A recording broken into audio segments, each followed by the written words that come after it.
We have 31 restaurants all over the state of Georgia, believe it or not. We have 17 Taco Bells, 13 Wendy's, and then 1 Einstein Bagel. First of all, I'm second generation Taco Bell franchisee and Wendy's franchisee for the last 5 years. But my dad and my mom found the business, and back when my dad was alive, we had 1 restaurant, and then after the 1 restaurant, he bought 6 more. Okay. Put us at 7.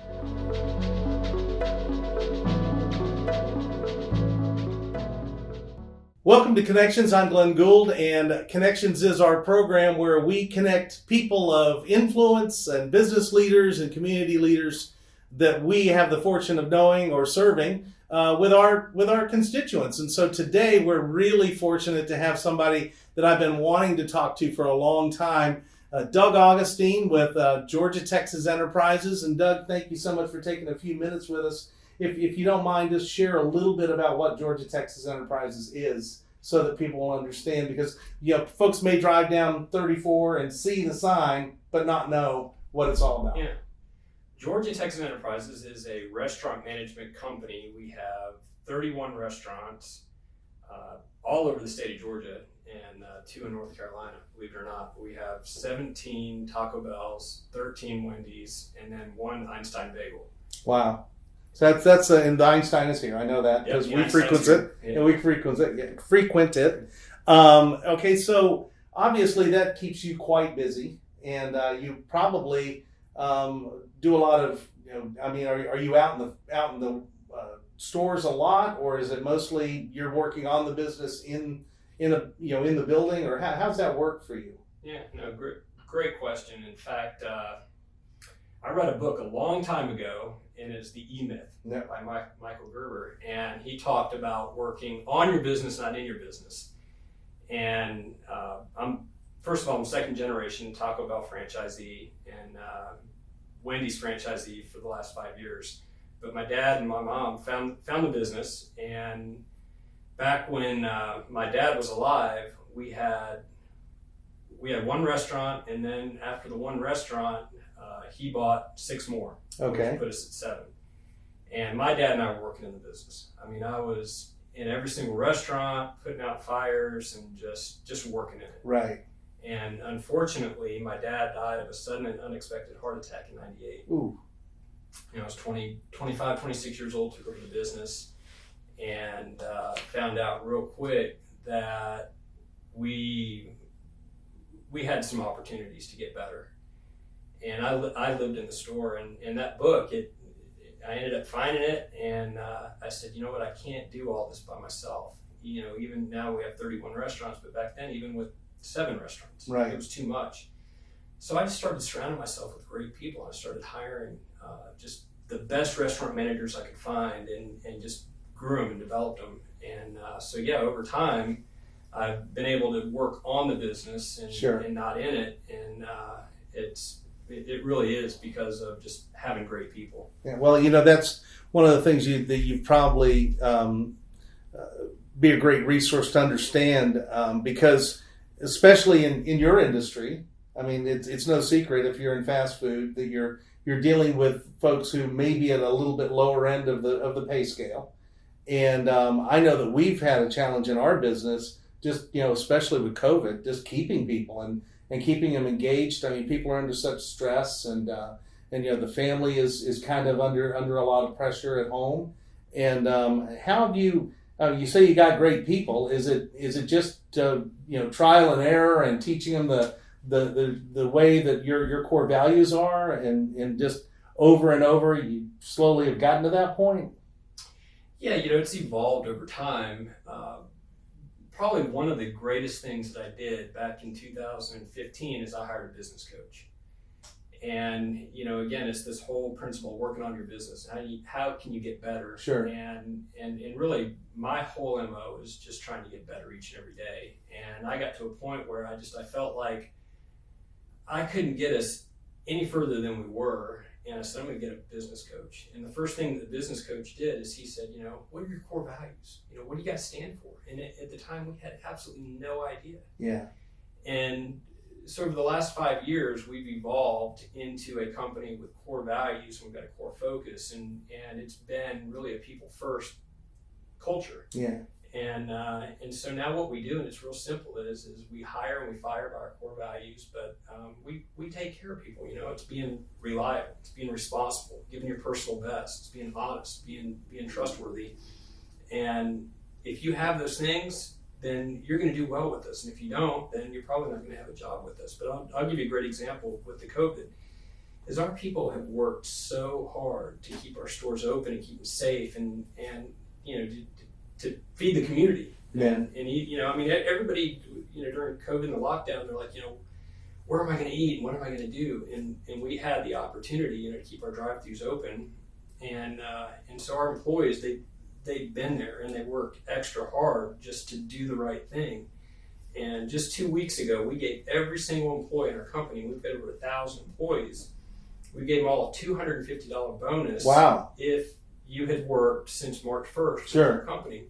And that doesn't sound like a lot, but $250 for every single person. And we had over 500 people that have been here since March 1st. And it not only made me feel good, but you can't even imagine the thank you notes and the emails, and man, that just really meant a lot. But that's really how we were able to stay competitive in the marketplace, to get good people, and it's just treat them fair. Well, so much. There's so much right there that if you're in business, you really ought to roll this back and play it again. And I know I'm going to, because they're just it's simple things, but it's important things, and that you said about the way you treat your people, and you can just tell that you guys you're different.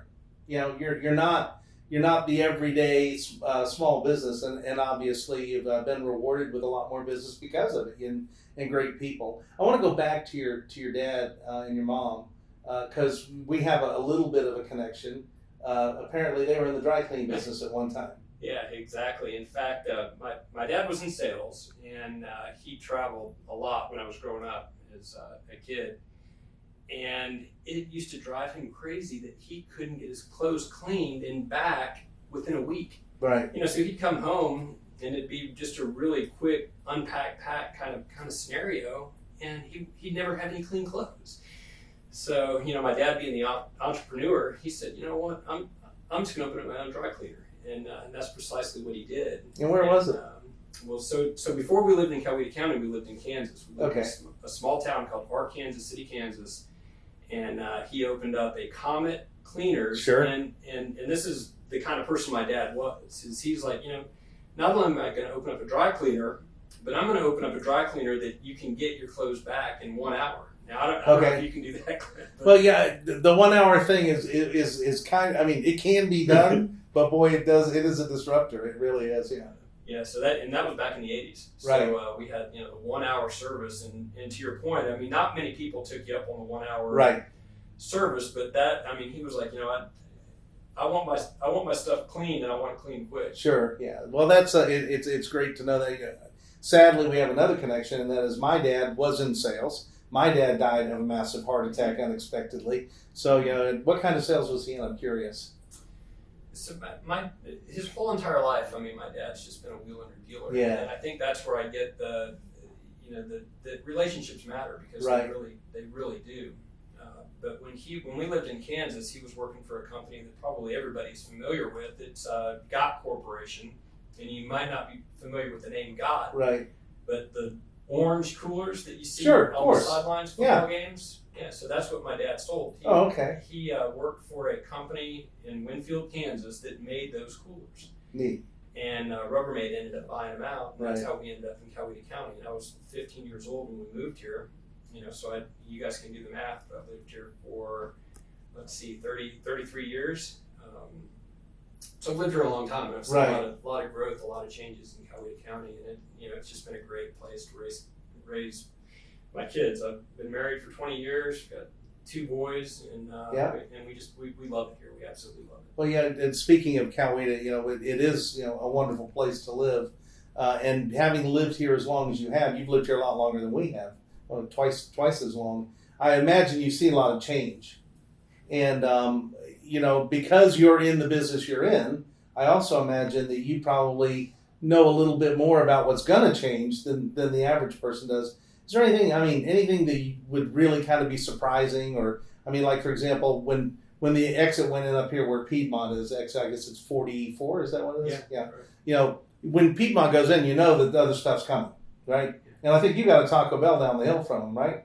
We do. Yeah. That's our third one in right. Coweta County. Yeah, so but you see things and you don't know the connection of why things are going. Is there anything out there? Do you have any stores planned that you're able to talk about? Or the only store that we have that's planned right now is in LaGrange. Okay. We just we see a tremendous amount of growth just continue to come towards Coweta County, and some people love it, some people don't. With growth comes traffic and and those kind of things that you really don't, that you're not crazy about. But I'll tell you, when we moved here when I was 15, Bullsboro was a one-lane road. I'll bet. And we built the first Taco Bell, or my mom and dad did. And there used to be a Walmart out in front of the existing store. And everybody in the community, they laughed when they built the store there, when they picked that site. And they said, "You're never going to do any business there because you're too far out of town." Right. And my dad was kind of scratching his head. He's like, "God, I hope they're not. I hope they're wrong, because we are kind of out of the downtown area." And hindsight being 2020, I wish we were further out of town. Exactly. Yeah. But it's remarkable the amount of growth and what we've seen happen over the last 30 plus years. Yeah, it really is, and that's what happens when you have a great place to live. I think Coweta's done a really pretty good job actually of managing the growth, keeping it in clusters, and we've got a lot of open space still. It makes it nice. I do know that you're working on a book. Yeah, that's so right. I'm curious to know about that a little bit. Well, I don't want to give too much of it away, but it's a book about just how I took over the business. Mm-hmm. And so my dad died in '98, and again, I was 26 years old, and our company wasn't doing real well. I had just came to work for him, not even 2 years when he passed away, and my mom and him had the one store, and then we got to 7, and we didn't know what we were doing. It was just, like I said, we were working in the business, but the business was running us right at the time. And I think ultimately the reason that my dad had a heart attack and unfortunately passed away is just the stress of going from one store to 7. Mm-hmm. And I was really at a crossroads, and being as young as I was, I could have said, you know what, I'm just going to go work for someone else. In fact, Taco Bell actually alluded to that. They said, you've got your whole entire work life ahead of you. Get out. This business is eating you alive. And for whatever reason, I say, maybe it was just stupidity on my part. But I say, I'm gonna hang in here, and I'm just gonna try to turn things around. Sure. And so the book is about the story of how I turned things around. And the name of the book is When Pigs Fly. And the important message behind that is that Taco Bell, they said, you'll turn this business around when pigs fly. And you were a franchisee. And I was a franchisee. Oh, goodness. A vote of confidence from the franchisor. But I will say, Taco Bell, they did, so in 2003, we went from the worst franchise organization in Atlanta to number 1. Ooh. And they awarded me with a Flying Pig Award. That's great. That's great. So you'll have to get the book, you have to read it, but that's just a real quick synopsis of what it's about. Anxious to get that. I also am a follower of Michael Gerber's work and the E-Myth, and I know that there's going to be a lot that you learned in that in translated into the book too. So anxious to see that. I really appreciate you just taking some time to share with us. People don't know. I mean, if you're in business, you know how hard it is to take a business and grow it. But if you are in business and you're all of a sudden into a growth business that is kind of struggling, I can't even imagine how difficult that must have been. And for you to have not only gotten through that, but obviously thrived and got great employees, you're making a great contribution to the community. A lot of people, 1,000 people have jobs because of the work that your company does. And so I think that's fantastic, and it gives me hope. It gives me hope that we can do the same thing. And I just want to thank you so much, obviously for being a client, but more importantly, for spending time with us today, sharing with us your story, and we look forward to the book. We'll certainly promote it when it comes out. Sure, absolutely. And thank you. And I will say, that we absolutely love art, and this isn't even a shameless plug. It's just, we love your business, and I'm telling you that, if I call you and say, hey, I don't need that 1 hour service, but it's an off day, you're not picking up, and I send you an email and you pick up my stuff, it means a lot. Well, and, so you're doing the right thing too. Well, thanks so much. I appreciate it. Thanks again, Doug. You bet.